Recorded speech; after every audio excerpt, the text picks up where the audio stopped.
So sorry that this is in English, but I should have listened more when I was a teenager in French class, but I didn't. So sorry. And well, I think my presentation is quite different than a lot of the other ones. It's sort of poetic, so, but there's lots of pictures, so just enjoy the pictures. And in fact, I'll begin my presentation. Well, first of all, I'll begin it by a shameless plug. That's my book that came out last year, Rollover Tchaikovsky, Russian Popular Music and Post-Soviet Homosexuality. And in fact, most of my work is on Russian popular music. Thus my talk today. So I'm going to begin my presentation with some images by Russian artist Oleg Du, whose real name is Oleg Duryagin. And Du, in his own words, strives through his work to, quote, find something between the beautiful and the repulsive, the living and the dead. He says, again quoting, "I want to attain the feeling of presence one can get when walking by a plastic mannequin." Du's images are indeed instantiations of numerous superimposed liminalities, implicit interrogations of any number of binaries, living or dead, presence or absence, innocence or malevolence, material or ephemeral, and of course, in the context of the symposium, analog and digital.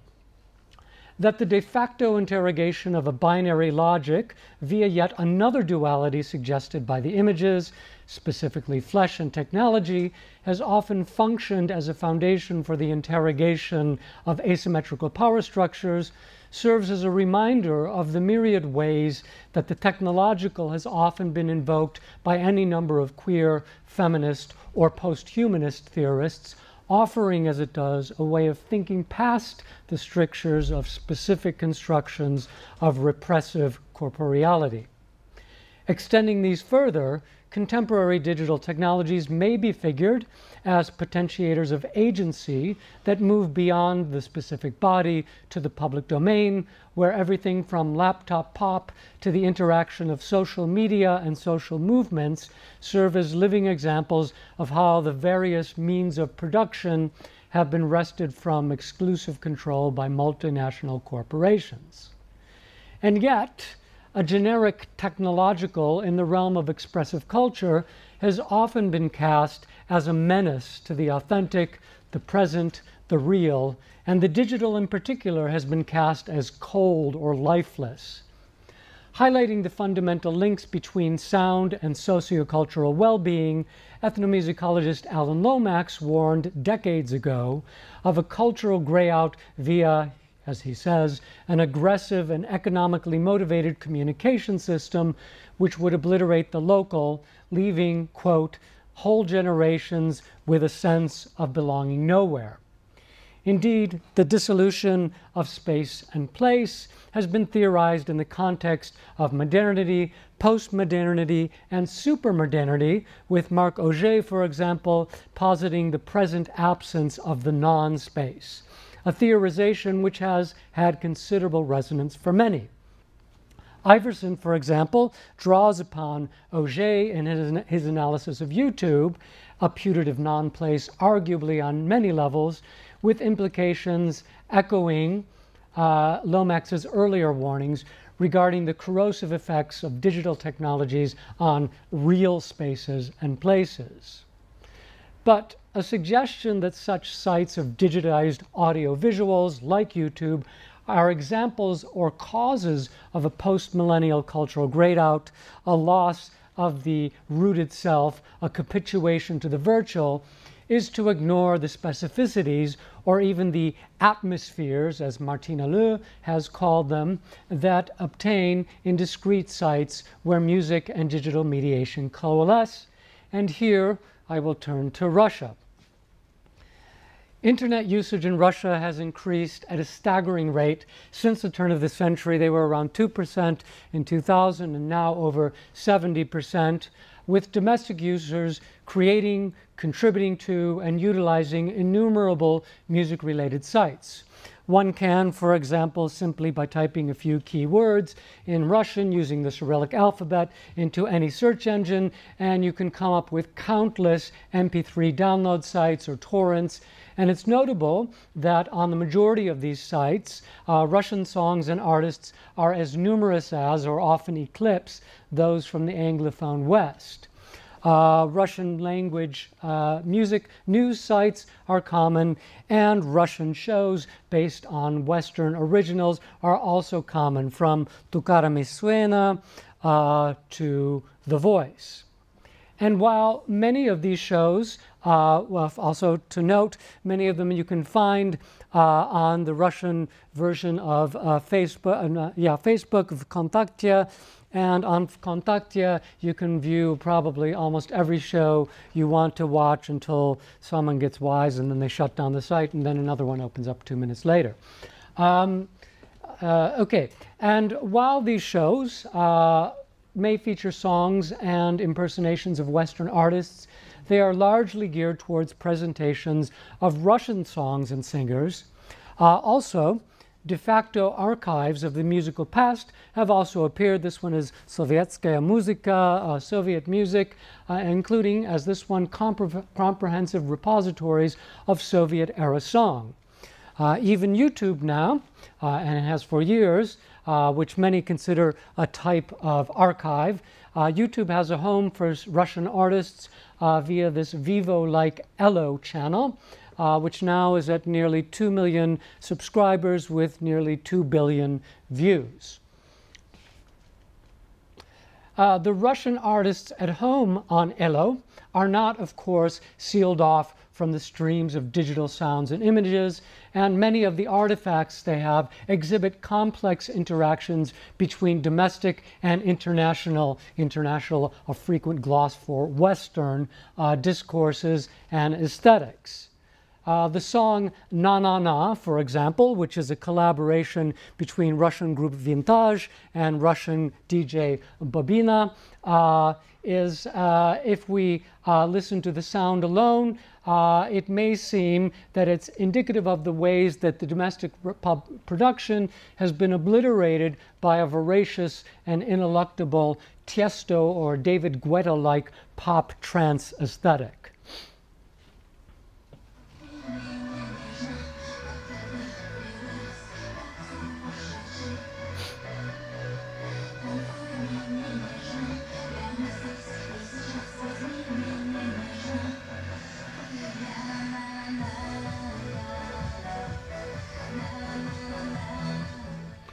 But what we can't ignore is the fact that Anna Pletnyova's voice, arguably one of the focuses, is heard singing in Russian, and the visuals, as you're about to see, seem to be exploited in the manner of styop, which is a distinctly Russian form of adoring yet hating satire that is itself impervious to binarization. So here is part of the video.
Yeah, okay.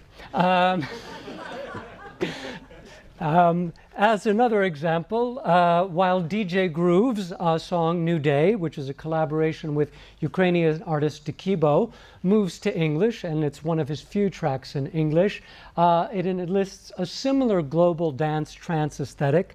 The clip, the video, features several of the most famous pop culture personalities in Russia in service to a profoundly domestic issue, that is, the epidemic of missing and abducted children.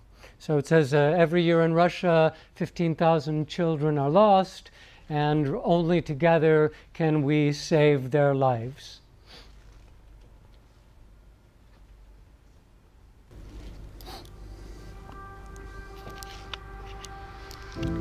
And it says help. And that's a very famous singer, Yolka. She's also a judge on the X Factor.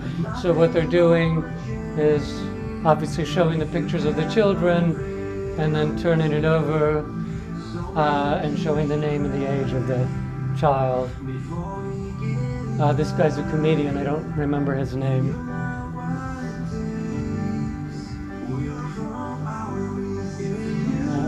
Famous singer, her name's Bianca.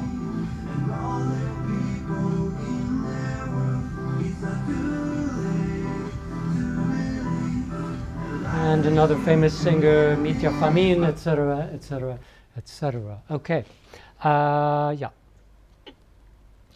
But perhaps even more complex are the musical spaces enacted sonically and materially within larger Russian spaces, for example, in numerous nightclubs such as the Club Metro in St. Petersburg and the now defunct Dusha y Telo in Moscow, the name translating as soul and body.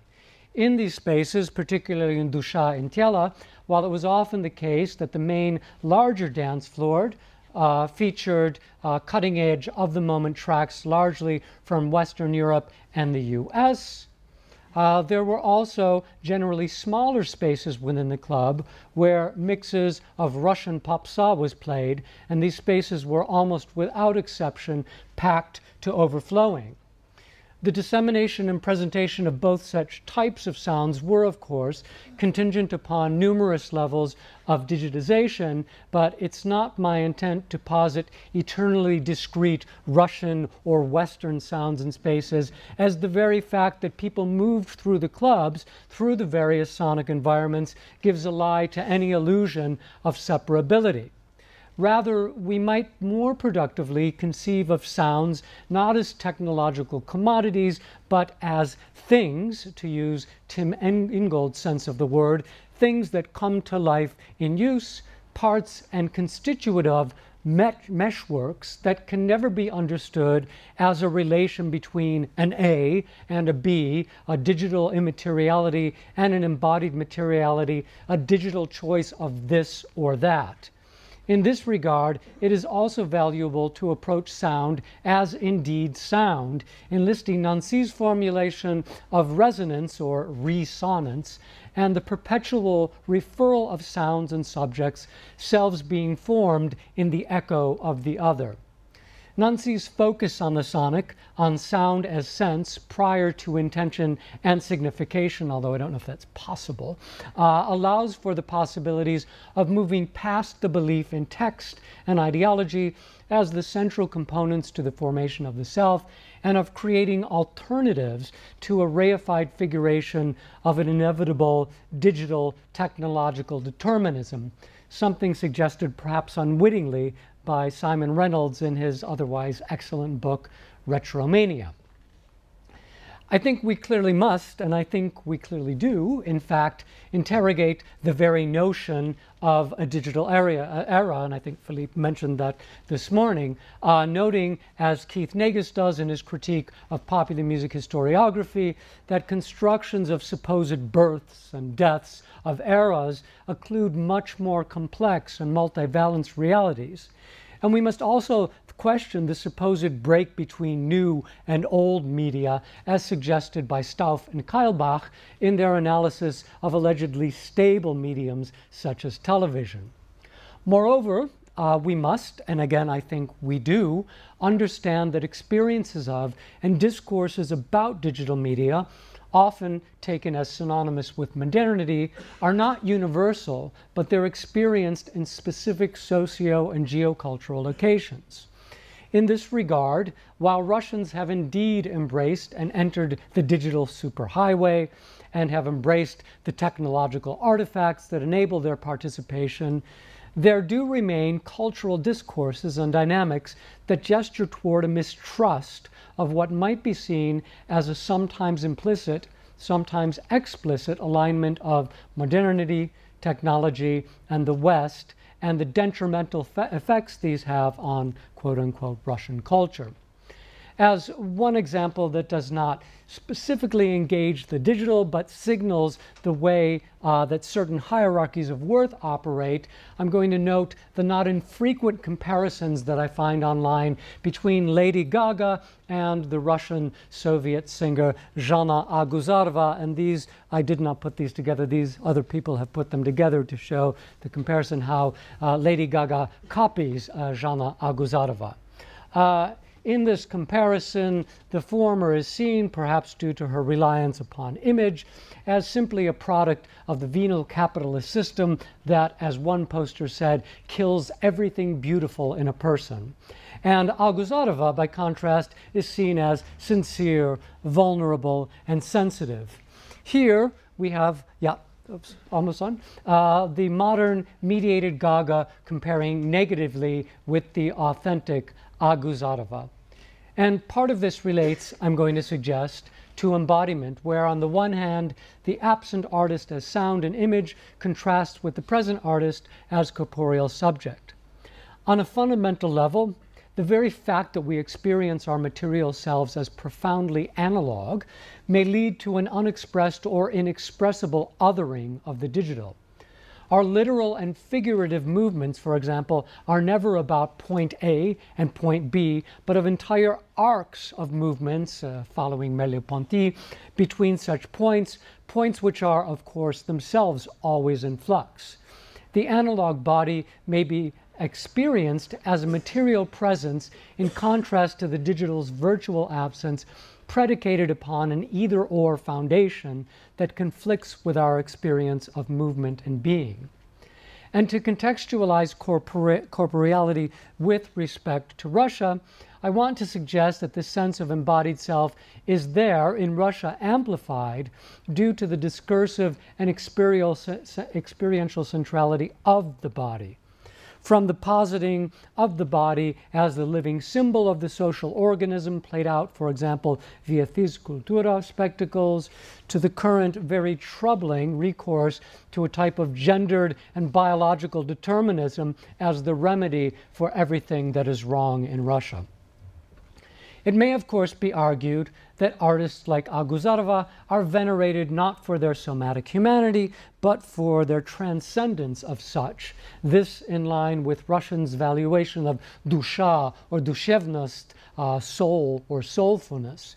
But even here, it must be remembered that the Russian variant of Orthodox worship, central to so many Russians, is profoundly embodied and sensual, and indeed, according to Pavel Florensky, art historian, philosopher, and priest, among other things, and a very influential voice in early 20th century Russia, corporeality, according to Florensky, is seen not as an impediment to meeting the divine, but in fact the necessity. Florensky's writings often strike me as eerily prescient, and I want to quote him here at a bit of length. Florensky says, in an essay that is as much about light and color and perception as it is about divinity, he says, undivided light, continuous light, is in the truth continuity. In a space filled with light, it is impossible to single out an area that does not communicate with another region. But it is not the optical environments filled with light and transmitting light to us that are continuous. They are granular. They consist of some extremely fine dust, and they themselves contain another dust so fine that no microscope can detect it, yet nevertheless consisting of separate particles of matter. I'm almost done. Yeah. Florensky here unintentionally but vividly, suggests a differentiation between the analog and the digital. And I note this not to suggest his centrality to current Russian listening practices, but only to highlight the ways in which different modes of perception, whether visual or auditory, have throughout history been approached, commented upon, and then mapped onto all other sorts of discourses. Here the analog becomes the light, the divine. So perhaps it isn't entirely random or preposterous to note in the context of the commentary, in this context, a commentary on a Moscow-based internet shop, Collectomania, which deals in vinyl recordings, where the author likens digital sound to fast food, and he likens analog song to Golos Dushi. Analog is the voice of the soul. For Florensky, however, there is no digital to experience, and even the line between the earth and the divine is bridged, according to him, via the vision of the icon, which is a portal of sorts, which is neither this nor that, here nor there, zero nor one. And I want to suggest here that indeed, at least at this stage of physical human existence, that digitalness can only be experienced in the context of the analog. This is the case not only as pertains to the bodies we currently find ourselves in, but also to the extent that our social theoretical engagements, like Alec Doux's works here, aspire to uncovering greater potentials of self and society, potentials which can only be realized via a refusal of this or that thinking, in short, by embracing the analog. Thank you.